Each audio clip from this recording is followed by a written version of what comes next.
my wife was driving probably Covenant to pick up our oldest, and our youngest is in the back seat. Alex is walking in the neighborhood. He's got a weighted vest on. These big guys, Jack. 100 degrees outside, just drops and does like 25 push-ups on burning asphalt. My wife was like, what is going on? And I think she rolled down the window and pumped her fist at him. That's right. Yeah, it was good for the brand. Yeah, it was so legit, she said. That was post-kidney. Got 5 months out from that thing, so. All right, so mics are going to be hot here shortly. Guys, we have I can already tell when the shows are going to be good, when the conversation prior to the program is lively, and today's conversation was quite lively. We have two guys in the community. One is a known commodity in the community, and Alex Whitten. The second guest, Nick Bell, will be a known commodity. I can already tell. About 12 months in the area, is that right, Nick? That's correct. Yeah, about a year in the area. So that's the voice of Nick Bell. When the show starts, you'll see him.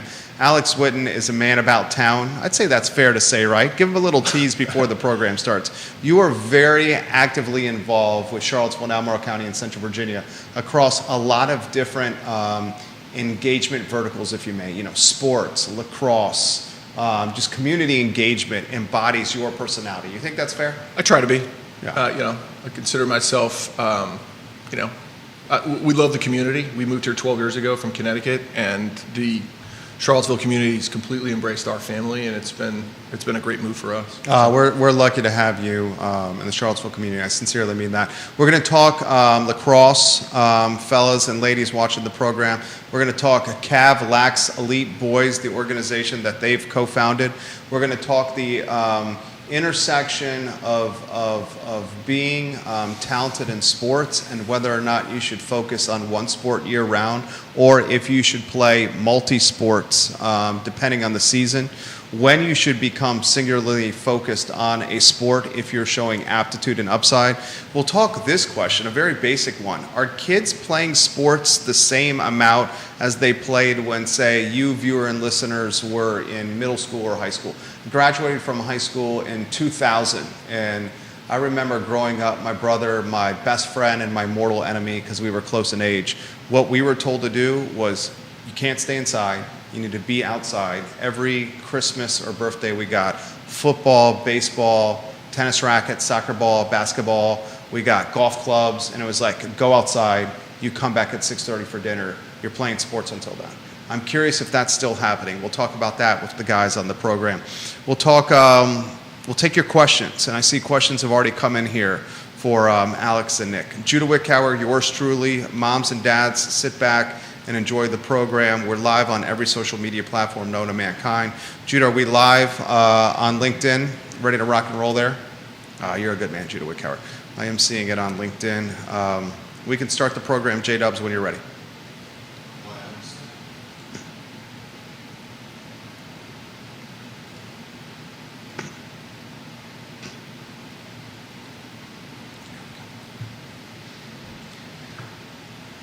Good Wednesday afternoon, guys. My name is Jerry Miller. Thank you kindly for joining us on the I Love CVille show. It's great to connect with you through the I Love CVille network on what is finally a day that does not have rain outside. I mean, I woke up this morning and, I'm a positive guy. Glass is half full every single day. I love to be the best version of myself every time I wake up. But this particular morning, after what seems like a Noah's Ark deluge, felt a little bit different, and there was a little bit more pep in my step.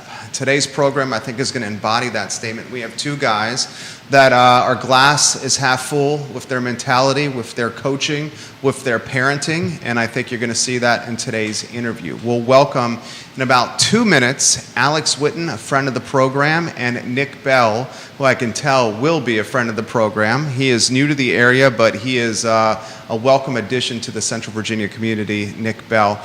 Alex is a guy that I think many in our viewing and listening audience know extremely well, and I think you're going to see Alex in his best state, where he's able to pontificate on a number of different topics, which is right up Alex Witten's alley, which is why I like Alex Witten. Today's program will give some props to Mexicali Restaurant on West Main Street. They're a partner of the show. There's 50 parking spaces on site in the building. Mexicali Restaurant, River Hawkins and Johnny Ornalis. Our friends at Pro Renata, love Pro Renata. I mean, I can take my wife and I, our two crazy boys, to a brewery in Crozet. They can play on the playground while I'm drinking IPAs and she's having IPAs and they're eating pizza and ice cream. I mean, it's just fantastic. Pro Renata and Crozet. And of course, our friends at Charlottesville Business Brokers. We help buyers and sellers of businesses in the Central Virginia community get across the finish line. Judah Wickhauer behind the camera. Take a look at the screen for today's headlines. First, an interview that I'm very excited to do. Judah, studio camera, and then let's welcome the fellas to the program, Alex Witten and Nick Bell. Fellas, thank you kindly for joining us on the show. Happy to be here. Thanks for having us. Our pleasure. Alex, we will start with you. Introduce yourself to the viewers and listeners of our Fair Talk Show. Yeah, thanks again for having us. Really excited about it. Alex Witten moved to Charlottesville from Connecticut 12 years ago this November. Lovely wife Diana. I've got 3 little boys. Moved here originally to take over the head coaching position out at Western Albemarle High School. Spent 7 years there, and at the end of the 2019 season, it just became kind of too much with 3 littles at home and financial practice, and just kind of get pulled in too many different directions. So officially stepped away from that in 2019. Still have been involved in lacrosse, created a few different youth programs post-COVID when the world kind of went downhill. And then that has blossomed over the last 2-3 years with a spring league and some other developments, training products and programs. And then that ultimately led to Nick coming down a year ago from Connecticut to take over his position at Stab. And then we've kind of connected and built something that we're going to talk about hopefully today. I'm excited for that. Nick, the show is yours. Introduce yourself to the folks that are watching. Thanks, Jerry. I actually forgot to mention this when we talked pre-show, but my first job was actually at Blue Ridge School. Oh, nice. In Greene County. Loved it there. St. George. St. George, correct. Yeah, I know Blue Ridge well.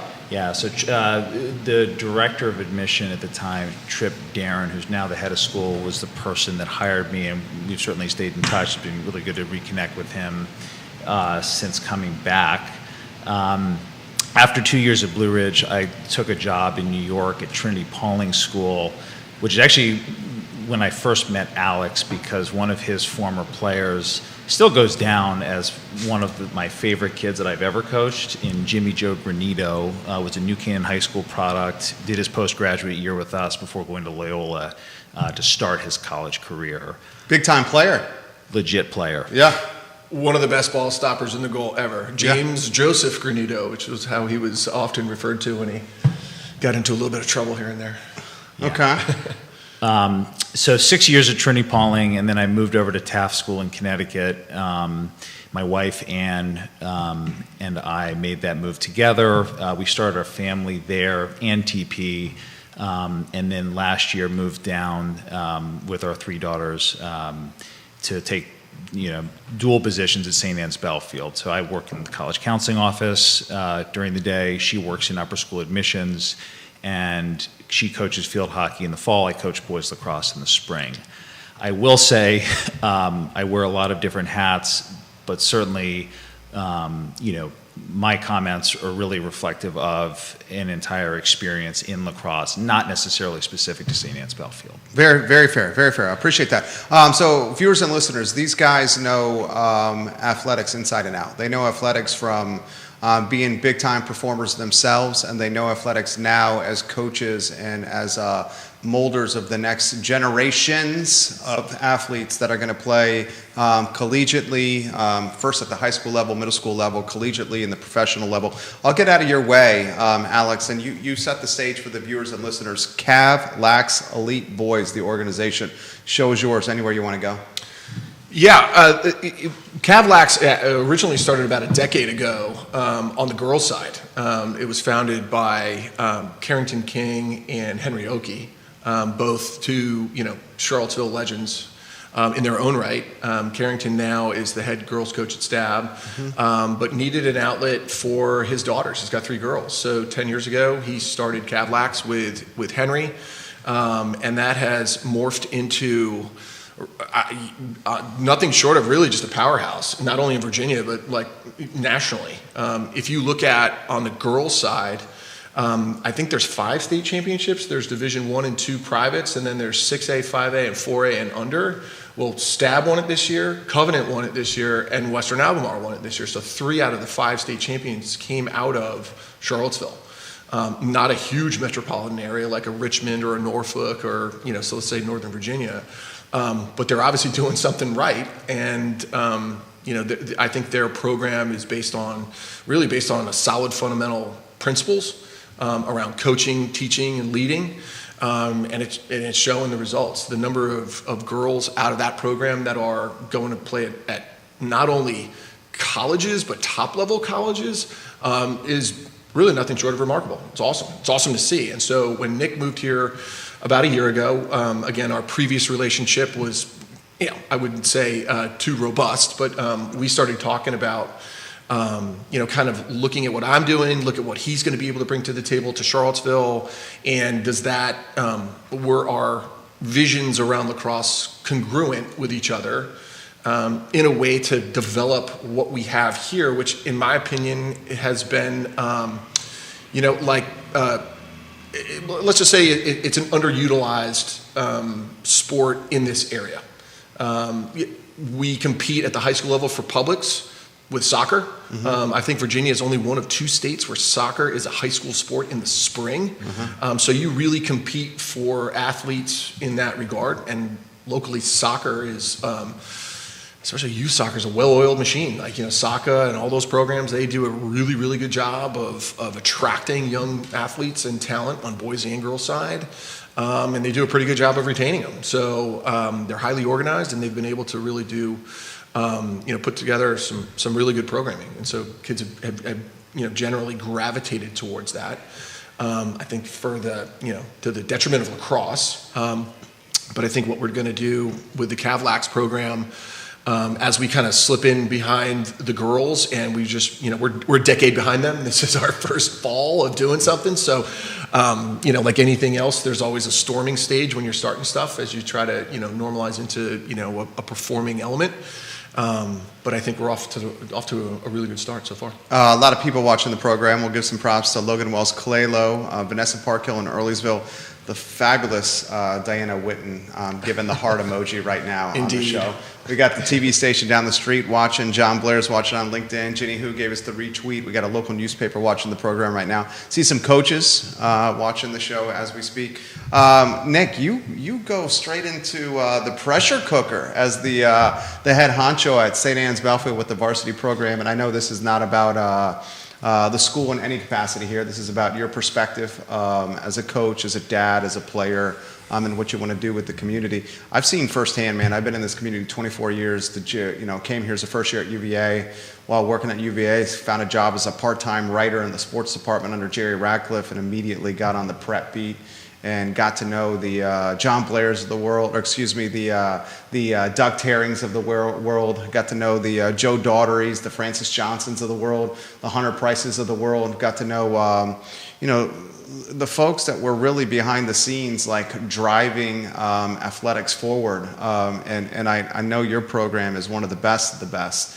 What did you know of Charlottesville and Central Virginia before coming down here, from an athletic standpoint first, and then from a lacrosse standpoint second?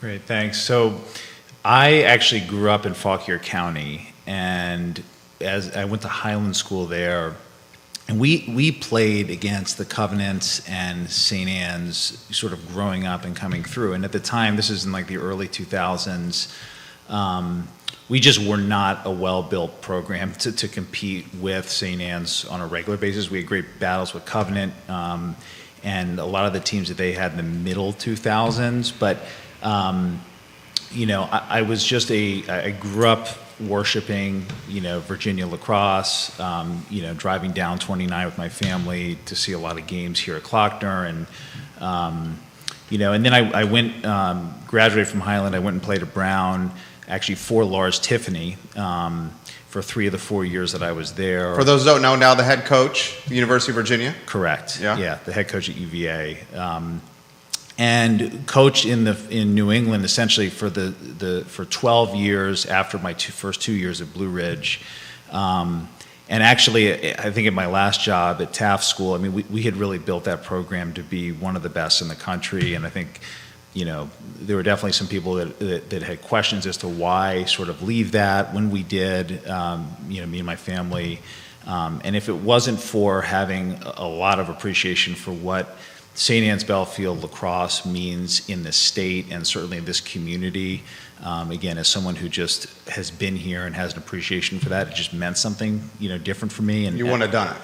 would not have done it. Yeah. Especially with 3 young daughters. Right. And that would, Yeah. to be fair, I mean, that was certainly the leading kind of reason for our move. We just felt like Charlottesville was going to be a much better place to raise a family.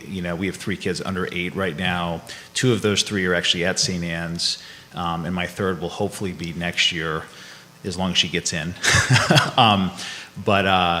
It has to do with my growing up in Virginia, knowing and appreciating this lacrosse here, and really wanting to take this on as a passion project and something that I see as a sleeping giant.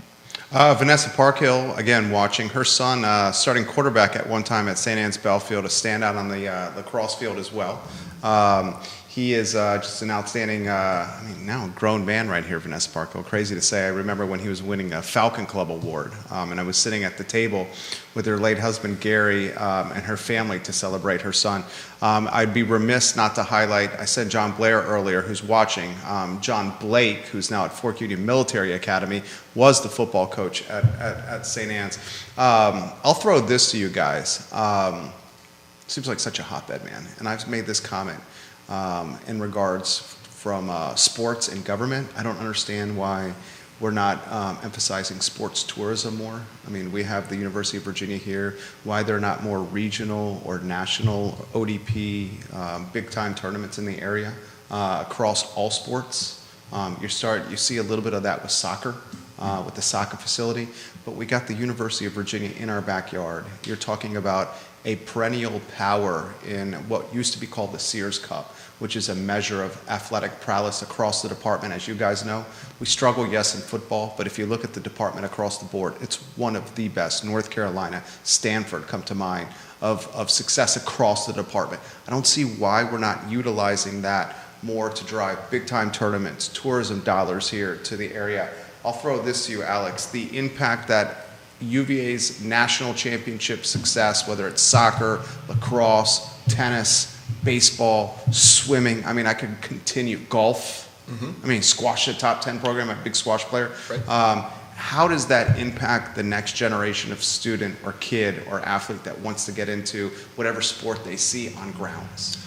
So that's a great question. We had Connor Schellenberger at practice on Sunday, and for those that don't know him, he just graduated from UVA this past year, 4-time All-American. The man walks on water. I mean, yeah. He's really, really good. Yeah. And the comment that I made to the group of kids when he was doing a little shooting demo, as I was like, as good of a player as Connor is, he's a better kid. And I say kid, he's a young man, obviously. But he's a great person. And one of the things that I said to the guys, I asked Connor this, I said, hey, have any of your teammates ever complained about youth kids coming up and introducing themselves and saying hi to them? And he's like, absolutely not. I think one of the things that Charlottesville has a huge, it's a huge benefit is that you have access to UVA, and not only do you have access to it, but you have access to a great set of role models in the athletic department, and the accessibility of those people is huge. If you go to a game at Klockner, the kids play the game, then they go into the locker room under the stands, and then they walk back through the entire crowd back to their locker room. And they're always there signing autographs and high-fiving guys and taking pictures and stuff like that. So I think that that's a huge thing. If you want to see some of the best in athletics, you have an immediate access to all of it. You can go to those games, you can meet those kids, you can have even access to those coaches. So it's a huge thing. I'll throw gentlemen to you. Questions are coming in. We got questions about the focus on head injuries coming in, the focus on kids. Are they playing sports as much? And the screen time question, I knew that was going to come up, is coming up all over the feed over here. How about for Nick, with what you guys are doing, what is the next chapter or what's the next progression in the flip book? How do you guys take it to a level that could potentially, surpass, mimic what Saka is doing? Because they seem to be, as of now, the gold standard when it comes to youth sports in the Central Virginia market. Mm-hmm. So I think it's to answer that question. I mean, historically, there was a point in time that I can vividly remember where lacrosse in Charlottesville was actually even stronger than it was in Northern Virginia, and that was not terribly long ago. We're talking late 90s, early 2000s through the late 2000s. I remember a time, I've been here 24 years covering sports in this community for 21 of those 24 years. I remember a time where lacrosse was more impactful, more engagement, more influential than soccer right here. Correct. I remember a time when, I forget the name of the tournament, when Dogwood. Yeah, Dogwood. the private and public schools were routinely playing each other early in the season. And dude, that captivated spring sports. Yes. And that tournament folded, which was unfortunate. Yes. Yeah, so and so like that is fresh in our mind as we're starting this. I would say, in speaking for sort of leadership at Cavlax and sort of what Alex and I have talked about, there are some sports organizations that try to monopolize the market and, spread tentacles all over the place. And I think with what we're thinking about doing with our program is we want it to be a situation where every single boy in it feels known, where we actually know their names and can personally invest in them. I don't think that we have any interest in having tiered developmental model all the way down. If it gets really big and we have the infrastructure to support that growth, we'll explore it. But what's really important for us is that we're just doing a good job with the kids that we have. And in this first year, we started doing some winter clinics last January. We continued playing with a group of kids over the summer, not really knowing as a new program what this would look like in our first year. We sort of launched our tryout and have run these club teams starting this fall. And we have just under 170 kids playing out of nothing. That's awesome. And we feel like we're right now with the coaches that we have, sort of the space, and fields and access to tournaments and things like that, we feel like we're in a really healthy place. And, we get emails all the time for people that want to join or hop in or coming from other areas like Harrisonburg or Lynchburg or the Valley. But we're being careful not to get too big too fast. Again, the experience of each boy and the families in the program is what matters the most to us. And so if that becomes something that resembles soccer, great. Or if it just becomes, 6, 8, 10 teams in K through 12, whatever it is, then we're fine with that too. Vanessa highlights her son Lee, and they won the state championship at your program, St. Anne's, in 2015. There's no pressure over there, Bill. We also, multiple people saying the Dogwood tournament, the Nolan Jenkins Memorial Tournament, that is a blast from the past. I was working as a sports writer when Nolan passed away in a car accident. The son of Anita Jenkins, the girls' basketball coach at Albemarle High School. I remember this vividly, having to speak to Coach Jenkins, a friend of the program, about this turn of events. And I still get emotional about that happening.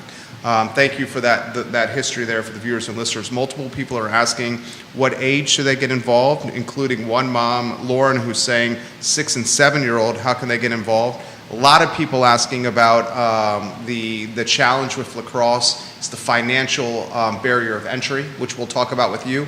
I just want a basic question. I'll throw it as a topic of conversation. You guys go anywhere you want. Are kids playing sports to the same clip? We're relatively the same age, the three of us here, as we did growing up. My parents said, dude, you're not inside. You get 30 minutes of TV maybe a day. We're going to supervise what you're watching on TV. You better be outside. You can play soccer. You can play golf. You can play football, basketball, tennis. but you're not going to be inside. Go out and play. Are kids still doing that to the same clip as we did growing up? No, they're not. I'll speak for my kids. They're not doing it the way that we were doing it. And again, I have to always kind of remind myself that today is very different than 1985 when I was my kid back in the day, right? You had to get off the couch to change the channel on the television, right? So, and I think we had like 3 or 4 channels until we had cable. So, it's just a very different world. And Nick and I were actually on the way over here, and we were talking about it. I heard a podcast with a guy, John Eldridge, who's a Christian writer for men, and he said something. The big challenge for today's parents is that you have to make your kid's life more interesting than YouTube, and the screens are designed to keep people's eyes affixed to them. I mean, I'm guilty of picking up my phone way too often, and I think for young people, it becomes a huge challenge. As far as the comment around the expense of getting into lacrosse, like one of the big barriers of entrance is the cost of equipment. I would say though that if you're interested in having your son or daughter play, there are ways of not having to shell out $700-800 for all of the gear. We've got a lot. I mean, I think I gave probably like 20 items to the program and just gave gloves out to stuff that my kids have outgrown. Played Against Sports up 29. Local business has got a lot of used equipment. It's kind of hit or miss sometimes when you go in there, but like they're really good at putting good stuff on people that doesn't cost an arm and a leg. I also don't think that you necessarily need to go drop, you don't have to break the wallet open too much to buy all of the brand new stuff for a younger player who's just trying it. A lot of times people have stuff that you can borrow. Like for our program, we have a whole bin of stuff. Like if you want to come in and try it for a couple of days, don't make the investment in it. Just borrow it, see if it works. And then if it does, we go from there. Brian Wilberger at UVA has helped tremendously with using some of the older stuff that, UVA has not yet recycled. They bring stuff out and, kids are just borrowing stuff all summer. They were borrowing stuff. So, it is a challenge, but, kids, if the worst thing that kids do is turn the TV off and go outside and dig a hole in the ground. That's a success. It's fantastic. Go get dirty, Go skin up your knees and fall off your bike. Go figure it out. How many kids do you have? 3. He has 3. You have 3 daughters. Mm-hmm. We have 2 sons. So together we have 8 kids here on set. Fathers of 8 kids on set. The worst is hyperbole here. One of the things that frustrates me the most in life is watching our 6-year-old doom scrolling on YouTube, paralyzed on the couch on YouTube. And I am convinced, I had this conversation with my wife maybe once a week, I'm convinced that we will look back 20 to 25 years from now after this generation is older and impacted by this, and we're going to be like, how did we allow our kids to spend hours mindlessly surfing content on the internet that we had no idea what they were watching when we saw in real time how they were paralyzed? I could be next to our 6-year-old, loves Skittles, as close to him as I am to you, Nick, saying, I got a bag of Skittles here. You want a bag of Skittles here? I got a bag of Skittles for you. And he's so focused on what's on his screen, does not even hear what I'm saying. I mean, it's like, I sincerely think it's like the 2024 version of digital drugs for our children. Screen time in sports and anywhere you want to go on this topic. Well, I don't want to beat a dead horse for something that I think is very much at the forefront of so many different families' minds. But I would say relative to our club and coaching style and philosophy, we were talking about it before the show, in a town that does not have ice hockey, this is the next best thing. And it really is, even if your kid is a good athlete, has never played before, is remotely interested. I mean, we really believe in designing our training sessions in such a way that's extremely engaging, high touch. We really don't have a lot of patience for long lines and kids standing around. It is a fast-paced, action running-based sport. And within that, there is still so much opportunity for kids to get involved who are not necessarily the biggest or the fastest or the strongest at this stage. You know, you can develop a lot. That stick can neutralize an enormous amount of athleticism and athletic instinct. So we really think it's a sport for anybody. We built out our pricing to be as accessible and in line with other youth sport opportunities in Charlottesville and Central Virginia. And honestly, we're seeing more kids coming into the program and staying than we are seeing going out. You know, I'll add to the YouTube piece or the screen piece. You know, YouTube and iPads, iPhones, all You that took stuff. your boys' iPads away. I did. Yeah, I remember you Much saying to their that to me. chagrin. Yeah, Yeah. they've been in my office since February. Yeah. But Hear that, sweetheart? Okay. She's watching. My wife's watching. Is that YouTube actually can be a tool. Like, I just turned 50. So when I was a kid, you had very little access to material about lacrosse sports in general. But if you're a new player, you can go on YouTube and type in ground ball drills or passing skills, shooting drills. You can go find a ton of content that's on there now. I remember when I was a kid, the Final Four would be aired on, I think, ESPN2, and then the finals were abbreviated down to an hour. On Memorial Day. So now you've got ESPN does a tremendous job of putting games, men's and women's games on TV. ESPN Plus shows, like hundreds and hundreds of games. The Pro League is on the big leagues as well.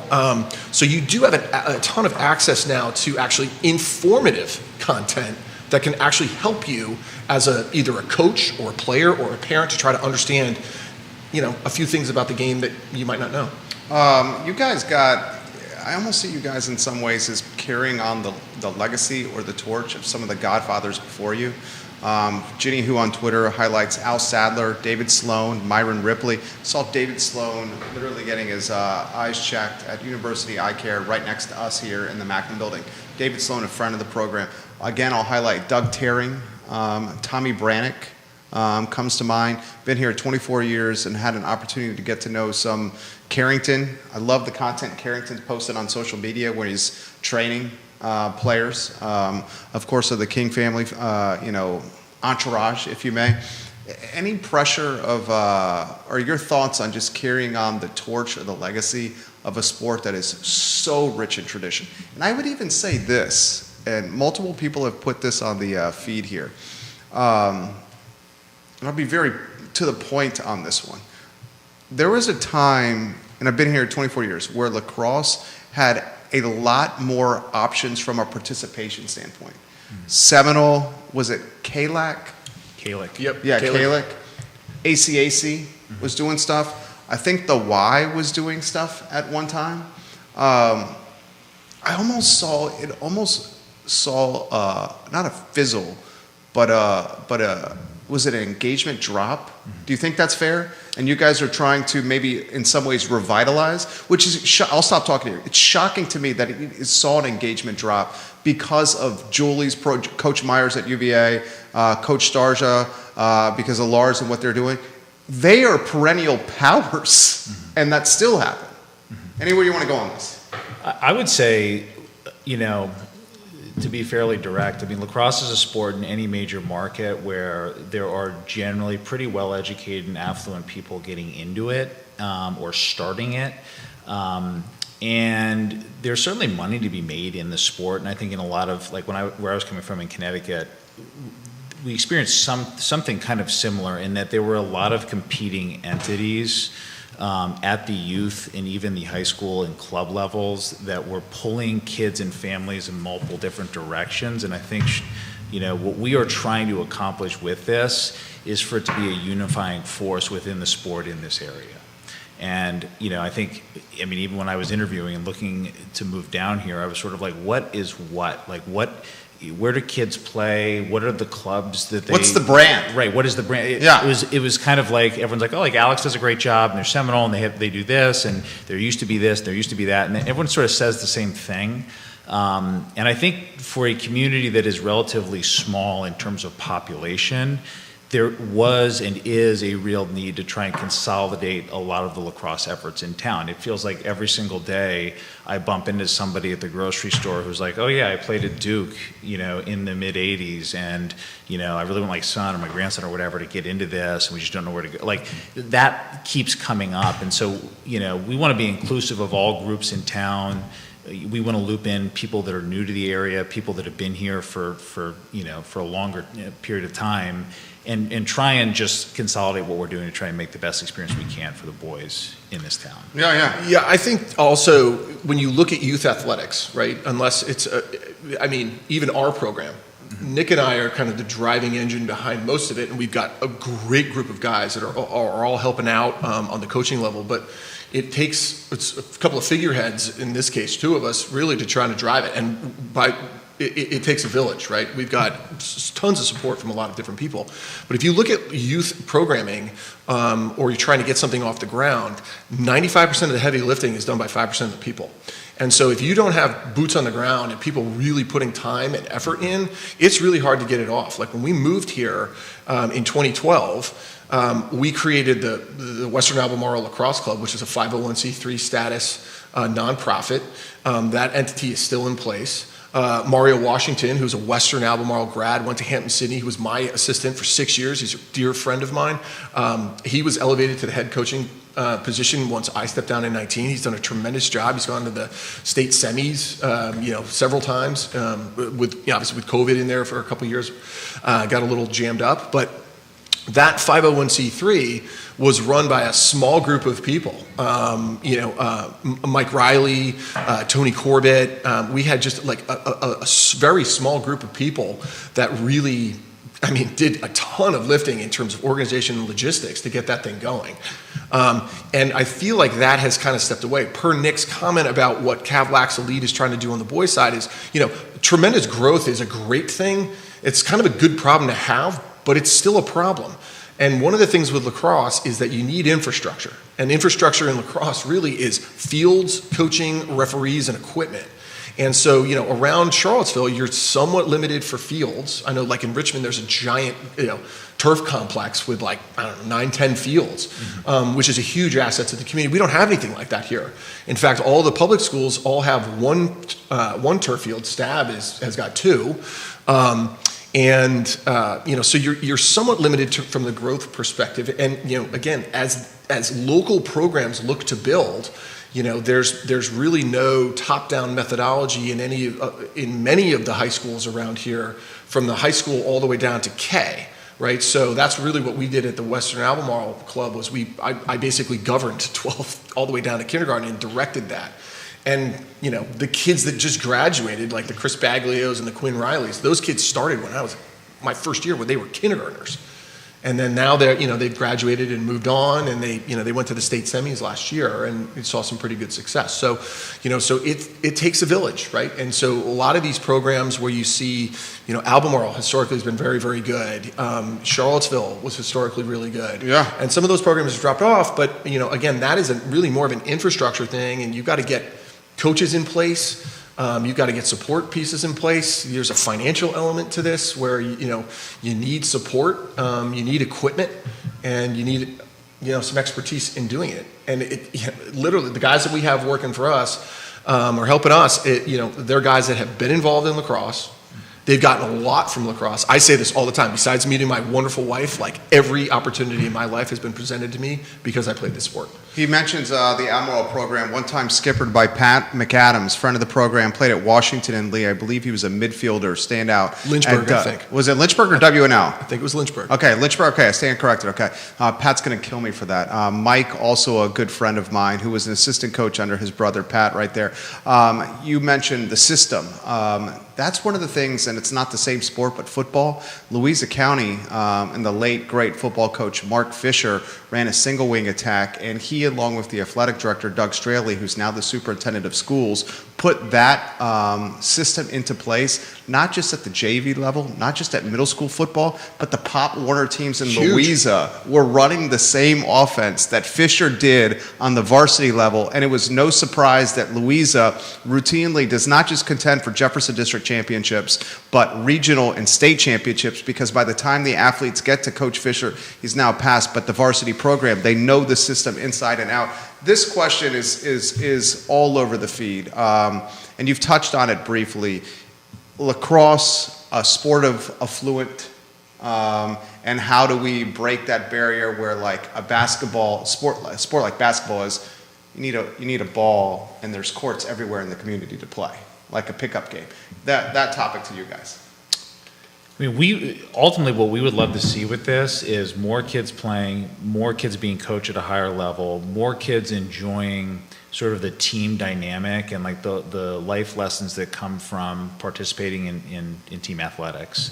And ultimately, we would love to see Western Albemarle be really strong, Albemarle get a shot in the arm, St. Anne's and Covenant, all the schools in our area, we really want to see be successful as a result of this. I just got the DM. It's totally Lynchburg. I just got chastised. It is Lynchburg right there. So Alex Whitten was completely right about that. We'll throw this to you. Where's the fields? This is on the feed. Where's the field space going to come from for what you guys are doing? So right now, all of our field space is at St. Anne's Bellfield. And really, having the two turfs that we do side by side on the lower school campus has just made it easier to consolidate a lot of our coaching resources. We will use some of the upper school, the upper school grass on Ivy Road for like a play day or two that we'll do this fall. But most everything has been, every single training we've done and every single practice has been on adjacent turf fields. Yeah, I think too, we've been pretty good at maximizing those resources, right? So turf fields in town are a limited resource. So if you've got, Monticello has one. Monticello, Western, Charlottesville, Albemarle, they've all got one. Yeah.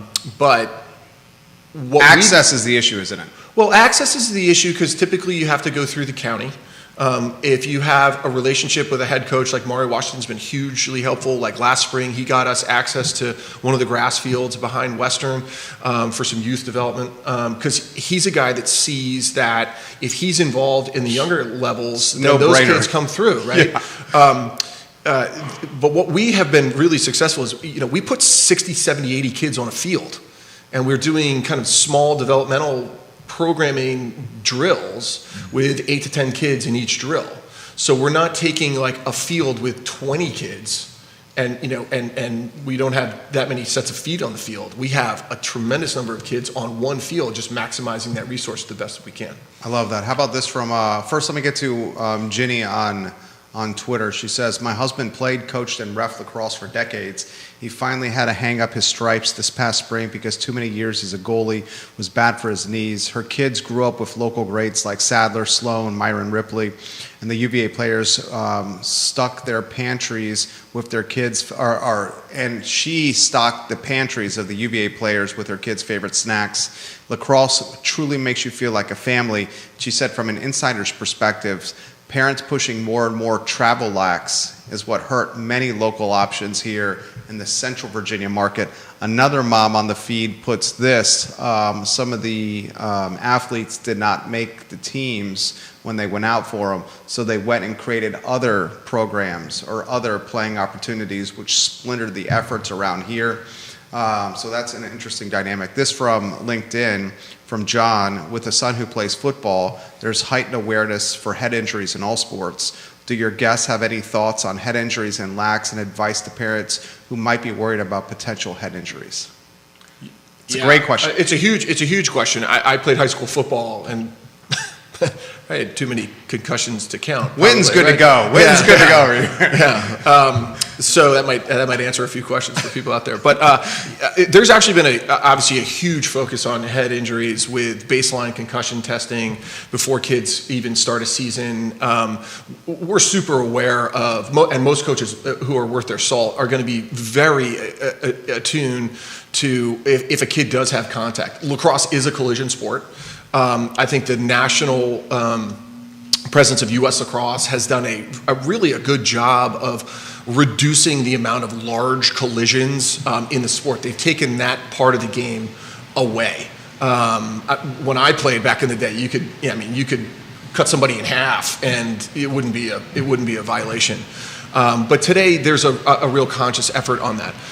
The number one, some of the helmet technology that's been put forth with Warrior, Cascade, and STX. Vastly improved. Vastly improved. Yeah. And one of the big things with head injuries is when kids kind of turn to the side. Like I always say this, a lacrosse or football helmet can take an impact to the front from a car, and it won't impact you that much. But if you turn your head to the side, that's where you get some compression.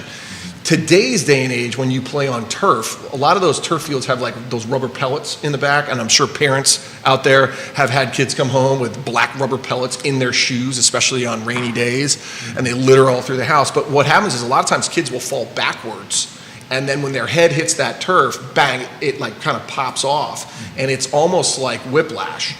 So there's a lot of new technology in the helmets now today on the back side of the helmet to try to mitigate that as much as possible.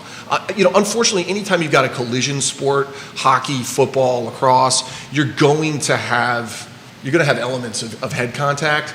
But I think the referee focus and the overall rules focus on eliminating that part of the game as much as possible has taken huge strides in the last, let's say 10 years. Does the organization have a chance to get like a true home base of its own?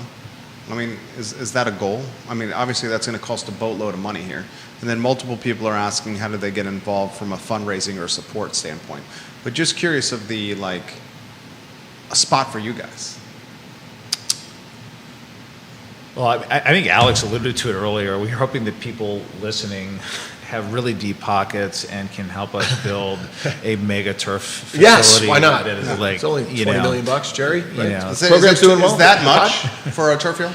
Well, not for a turf field, but like the one in Richmond. Gotcha. Typically, the way a turf field it's about 1.3, 1.4 million bucks for one. Yeah. If you buy two, it's greatly reduced because all their gear and equipment is already there. Is Dart and Tau an option? Dart and Tau would potentially be an option. But those are grass, aren't they? And you're going to not be able to get on them for a week now with 10 days of straight rain. So, you're somewhat limited. My oldest is over at Covenant. Covenant's two fields. I mean, you drive by them, and they look like they're carpeted. I mean, they're amazing. They are amazing. But when it rains a lot, they get wet, and unfortunately, they kind of go offline. I think now this is maybe almost putting the cart before the horse. Yeah. I think, again, good problem to have, but maybe still a problem. I think we would have to leverage some relationships around town so that we're not necessarily coming in and trying to outlay a ton of money to try to create a lacrosse program. I know that there's the Alliance program up 29 on Polo Grounds North. I think they have extended some offers to host some lacrosse stuff. They've got grass fields. Yeah. But I think ultimately that would be, that would be ideal if you could find even just two fields. But again, it's a matter of resources to get them in, zoning to get them in, timing, and all that kind of stuff as well. I would also say for people that have experience running lacrosse-specific clubs, the primary way to bring in revenue for the club is in the event space. So by hosting tournaments where we could potentially have 8, 10, 12, 20, 30 teams playing, on 8 to 10 to 15 fields. Because that's what soccer's doing right now. Right. And so that is something that is not, I would not say it's like something that we're terribly focused on right now in this sort of like growth phase. Yeah. But we've certainly kicked it around already of like, what would it look like to get a bunch of teams from all around the state, coming here and playing lacrosse. That's great. We just, you really need parking, vendors, facilities, major facilities, and fields. So a couple other questions here before we wind down. And we went long with this one because I think this interview is valuable and fantastic, and you guys are great. One mom's asking, is it too early for a 6 to 7-year-old to get involved with what you're doing? And should or how can I get our son involved? So that question has come through a lot. If you go to the Cavlax Boys Instagram page, there's a link in the bio there for just general program information that we sort of put out there, and people will fill it out where we can talk to them about what we're doing season by season. I mean, right now we're in our fall club program. We're running a K-2 developmental program at the same time. In the winter, we're soon going to roll out our plans for that. We have a few different options that people can kind of roll into. We're going to build off of a lot of momentum that I think Alex and others in town have established for a spring league, and then continue our club playing in the summer, traveling, playing in tournaments, and doing a lot of coaching and development. So really, I mean, this will evolve into something that is, by the end of this calendar year, a 4-season, fully operational lacrosse club where we can take in beginners, and it's also a place where we have the numbers right now. We can actually challenge our higher level players by separating our teams into experienced and developmental. That's been really invaluable for us. But it would be, go to social media, Instagram, click the link in the bio. That's the best way right now. What do you say to the question, and we knew it was going to come up, the sports specializing? Playing one sport year round. When do you do it? Should you do it? What's the age? Or, I mean, you guys played lacrosse at very high levels. I mean, are you of the mindset play a different sport every season? I would say, I mean, as someone who's currently a high school coach, I am seeing an increasing number of overuse injuries that come from the repetition of certain athletic movements, and some of those come from lacrosse and other things. I generally think it's a bad thing for athletes to specialize. Honestly, I think about some of our guys at St. Anne's. I mean, a third of our varsity football roster are varsity lacrosse kids, and I think that's the best thing for them. And so we're structuring and we're laying out our program in such a way where kids can, and we want to, and encourage them to do other things. There will get to be a point in the high school years, depending on what your aspirations are in the sport in terms of recruiting, when you may have to lean more into lacrosse than other things. But we don't think that it's healthy for young athletes to just do one thing in lower school, middle school, and the early high school years. Specialization, I totally against it, especially at the younger age. I mean, ultimately, when you look at kids, like, let's say 6 to 12, right? You want them to have a good experience. You want them to have fun. Right, so if they're not out there exploring different things, learning different physical attributes, I mean, like, if you're a swimmer, you're going to have better conditioning than you are if you're sitting around, right? So you're also learning from different coaches, different techniques, different things around different skills. So specialization, in my opinion, you should be able to do a million different things. I always say 15 minutes a day, 365 days a year is 91.25 hours. So if you look at 2 hours as the length of a varsity lacrosse program practice, you're getting 46 full practice days by spending 15 minutes a day. So you can go play football, you can go play soccer, you can go play wrestling, and you can find 15 minutes a day, which is 1% of your day, to work on some skill set. It gives you almost 92 hours a year in skill development. This interview, fantastic. I knew it was going to be good. Exceeded my expectations, and I can tell the viewers and listeners responded favorably.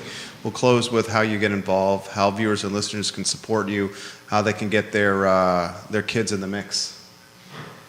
I would just reach out, give us a shout. You're going to hear it from either Nick or myself, and the more the merrier.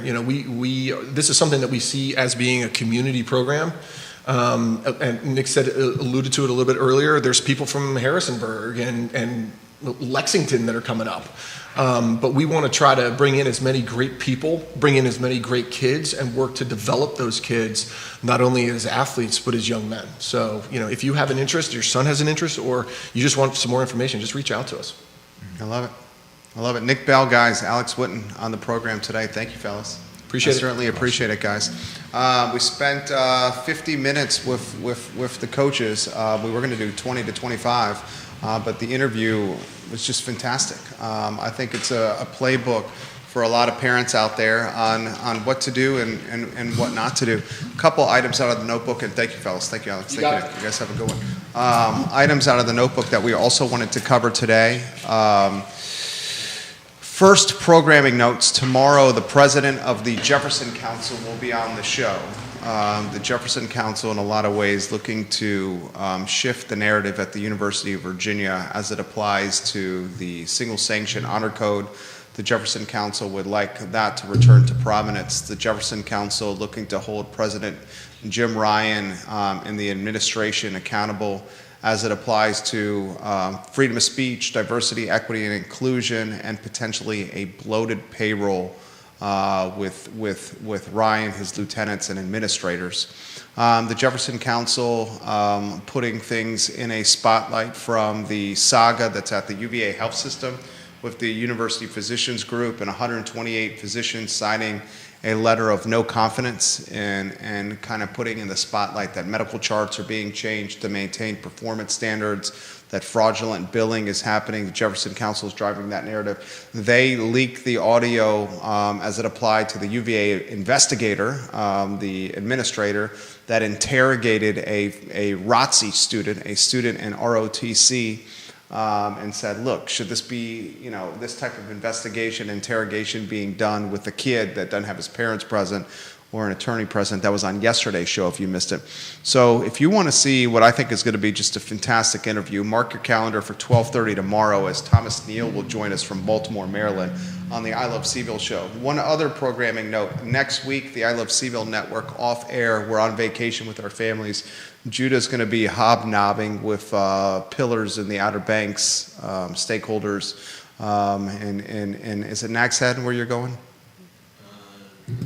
Duck, where you're going? I'm not sure this year.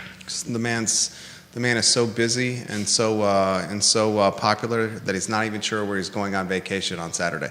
We, my family and I, are going to be spending time traveling as well. So we're looking for some R&R. We do return back on air, the I Love CVille network, after being off next week on Monday the 21st with regular scheduled programming. We'll weave Judah in on a two-shot. There's three pieces of news that we want to get to. First, this one from the food and beverage category. Fuzzy's Taco Shop in 5th Street Station is closed. Mm-hmm. I've had intimate knowledge of this for about a month and change now. The business has been it's been for sale on the DL and the hush hush, but we are business brokers at Charlottesville Business Brokers, and a buyer, difficulty finding a buyer for this particular restaurant. Overhead is pretty significant with the space of that size. In a Class A shopping center like 5th Street Station, Fuzzy's Taco Shop has decided to close down permanently. This will leave a significant vacancy in 5th Street Station. It was one of the most prominent locations in 5th Street Station. You think there's Wegmans, there's the Dick's Sporting Goods store and its outdoor component, there's the furniture store,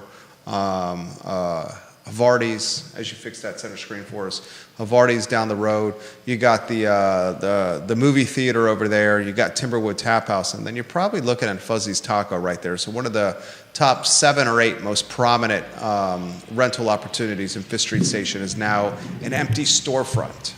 Fuzzy's Taco Shop, the chain from Texas, no more. Second piece of news that I want to get out there, Judah, as you're also rotating lower thirds on screen, is the Artful Lodger livery stable building. If you know the downtown mall, the building right next to the Omnia Hotel, home to the Artful Lodger, the livery stable, and a couple of other shops, has been sold. The owner, Jeffrey Levin, who developed the apartment complex where the ABC store and Blue Moon Diner are, he developed that just a short while ago. He also was the owner of this building at 218 West Market Street. And he purchased it, as Sean Tubbs has reported, in June of 2020 for $4 million. He sold it in September for $5,750,000. He initially was going to do apartments at the location of the Artful Lodger livery stable and the other shops at 218 West Market Street. And he pivoted from apartments to a hotel. And the reason he pivoted, he straight up says this in Tubbs' reporting, quote, "I just could not make the economics work for residential under the new zoning code," end quote. This is a dagger in the efforts of housing activists, of livable Charlottesville, of Planning Commissioner Rory Stolzenberg, who pushed the new zoning ordinance, in some ways rammed the new zoning ordinance into the throats of Charlottesvillians and taxpayers. Here you have a developer who developed an apartment, a luxury apartment building on West Main Street, where Blue Moon Diner is, Yeah. the ABC store is. The guy owns the University Tire building next to this apartment tower, which has not been developed on West Main Street. He wanted to build apartments in density on the downtown mall. On the downtown mall. Spent many years going in front of city council looking for approval to build these apartments on the site of the Artful Lodger, livery stable, and the other shops there. And finally, he threw in the towel and said, the new zoning ordinance does not make this pencil out. The economics do not work. He even went above and beyond. Went above and put in perspective. Well, so he was going to have, he agreed to build a minimum of 8 affordable units on-site or off-site, with 2 more units to be reserved for households making less than 50% above. That was above the minimum requirement that he would have to do to build these, based on the council agreement. And unfortunately, it was not enough to satisfy, as the article states, wasn't enough to satisfy the concerns of City Councilor Michael Payne. So he pivots to hotel, decides to exit the hotel piece, the hotel development on his own, sells the building for $5,750,000. Remember, he bought it in June of 2020 from $4 million. He purchased it from a good friend of the program and a hell of a foosball player, a guy I've spent many hours across from a foosball table at the Lazy Parrot Grill, drinking beers and having a good time and getting into mischief. And now the new buyer is an entity based out of Glen Allen, Virginia. They plan to pursue a hotel at that location in the shadows of the Omni Hotel. And they're jettisoning an opportunity to build housing and density and apartments because of the stringent nature of the new zoning ordinance. Ladies and gentlemen, a dagger in the efforts of housing activists in the Charlottesville community. You want to add something to that? I was going to say the dagger kind of came from them, didn't it? He straight up, the one, I mean, it's no coincidence that Sean chooses to use the only quote from the guy. I just could not make the economics work for residential under the new zoning code. The only quote from Jeffrey Levin, the developer, he uses is that one. Yeah. And like I said, he also pointed out the fact that this guy was going to go above and beyond, but it wasn't enough for City Council. And then, Sean Tubbs always does a great job reporting, and he goes on to talk about some of the other projects that could have been started, and some of them haven't. Yeah, and remember yesterday we discussed on the program that in Arlington County, Virginia, they just revamped new zoning ordinance was demoralized by a judge. Yeah. Who found that the lead up to that zoning ordinance did not truly outline the impacts it would have on folks that had single-family detached homes. And this is one of the effects, as I was talking about Sean Tubbs' reporting, and he talks about some of the very few projects that have come about under the new zoning, and one of them is a house getting raised to build a structure with 9 units. If they built 10 units, then one of them would have to be affordable. Right. If you hit 10 units or more under the new zoning ordinance, then 10% of the project has to be tied to AMI for 99 years. An absurdity, if you think about it. All right, last item out of the news notebook today. This is a piece of breaking news for you. You will hear about this in legacy media. You will hear about it from us first.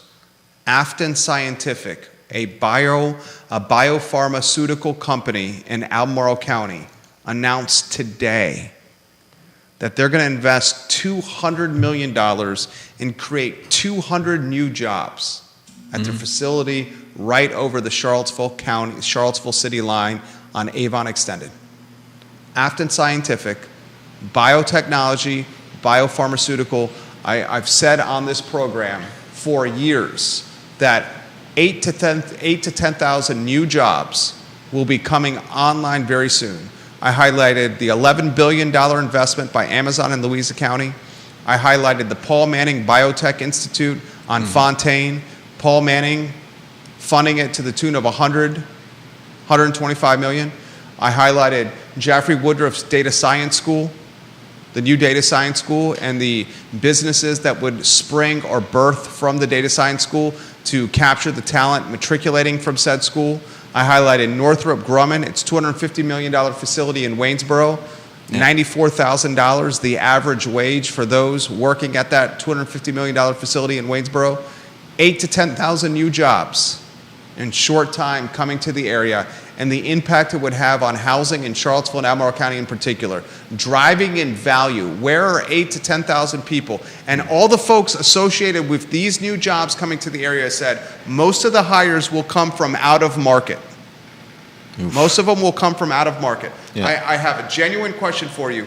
Where are 8 to 10,000 new citizens who come to Charlottesville and Albemarle County within the next 5 to 6 years? Where are they going to live from a housing standpoint? What they're going to do is they're going to buy the housing, the limiting inventory that's on the market, and further gentrify the communities and push middle-class Charlottesville and middle-class Albemarle County to the surrounding counties in Central Virginia. It will further increase values. Here's an example of what I'm talking about, a biopharmaceutical company, and this is news to celebrate. If you're investing $200 million right in the urban ring, over the city line on Avon Extended, and you're creating 200 new jobs, we should celebrate this. The governor was here today. Governor Youngkin was here to celebrate this $200 million injection.